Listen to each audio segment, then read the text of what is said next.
Bonjour, ici Romaric Christ du blog sortir du RSA.fr. Donc aujourd'hui, je vais vous parler en fait des 4 questions qu'il faut se poser avant d'investir en bourse. Mais avant, je vous rappelle que vous pouvez recevoir gratuitement ma sélection de livres sur l'indépendance financière en cliquant sur le bandeau qui apparaît sur la vidéo. Donc effectivement, aujourd'hui, je vais vous parler des 4 questions à se poser avant d'investir en bourse, puisqu'effectivement, vous êtes nombreux à vouloir démarrer en bourse, ou alors vous êtes débutant et vous savez pas trop par quoi commencer. Donc, comme je le disais, je vais vous donner les 4 questions à se poser avant de démarrer en bourse. Pour cela, vous commencez à en avoir vraiment l'habitude. J'ai pris donc mon téléphone pour pouvoir prendre des petites notes pour savoir ce que je vais vous dire et me souvenir de ce que je vais vous dire et de ne rien oublier surtout. Alors la première question à se poser, c'est quel objectif vous avez en démarrant en bourse, en investissant en bourse. Est-ce que c'est pour du court terme? Est-ce que c'est pour du long terme? Est-ce que c'est pour votre retraite? Est-ce que c'est pour les études de vos enfants? Est-ce que c'est pour gagner de l'argent rapidement?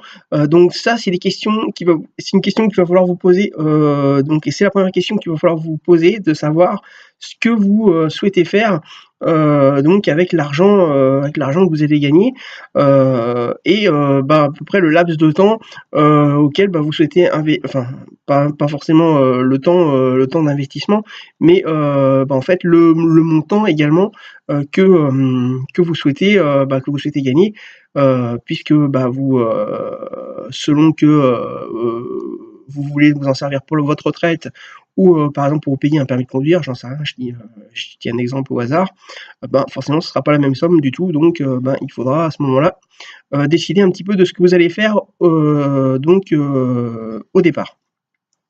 Ensuite, la deuxième question à se poser, c'est effectivement combien investir.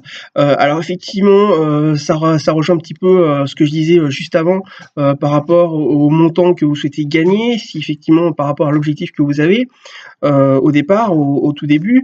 Il faut d'abord que vous sachiez combien vous allez investir et aussi si votre épargne de précaution est faite, parce qu'effectivement la bourse a quand même un certain risque et moi je vous conseille d'avoir quand même une épargne de précaution au minimum qui est faite ou qui est en cours de construction.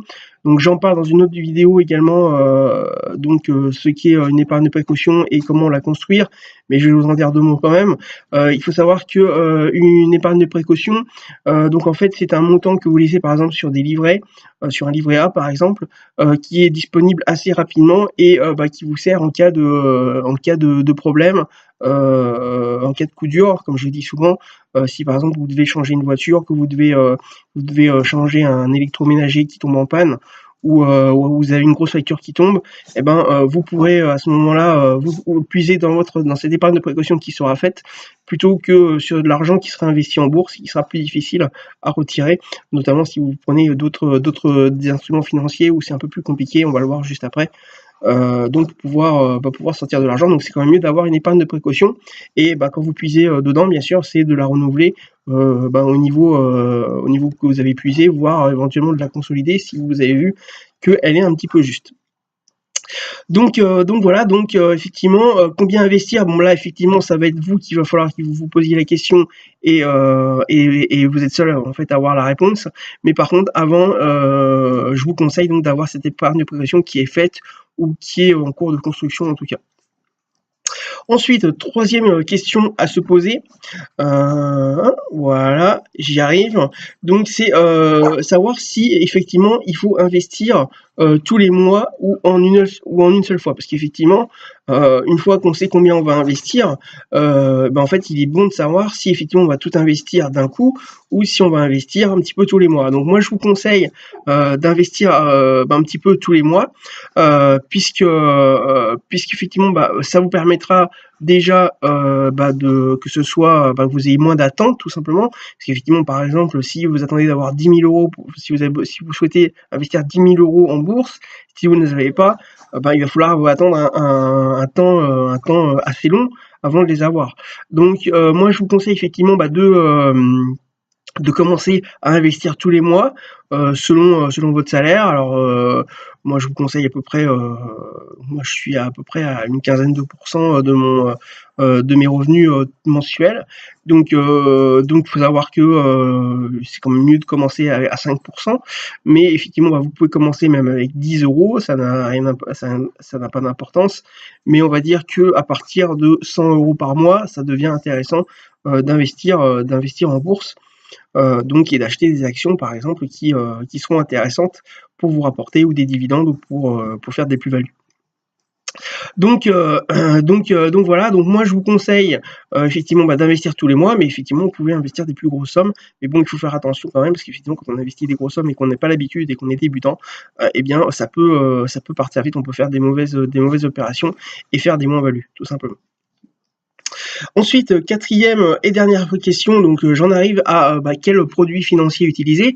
Effectivement, selon l'objectif que vous avez, vous allez pouvoir utiliser un produit financier sera plus avantageux que les autres.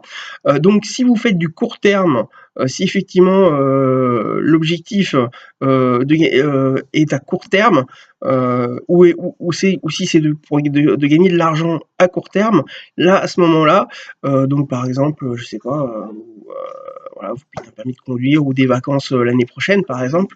Là à ce moment-là, donc pour moi c'est du court terme. Donc à ce moment-là, ce sera plus intéressant de verser de l'argent, enfin d'investir en bourse avec un compte titre, simplement parce que ce sera plus facile à retirer l'argent.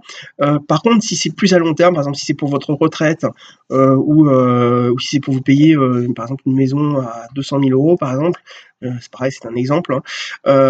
Et bien à ce moment-là, je vous conseille plus d'utiliser le PEA parce qu'effectivement c'est un package fiscal, donc il y a un délai fiscal de 8 ans avant de ne plus payer du tout d'impôts à part les prélèvements sociaux.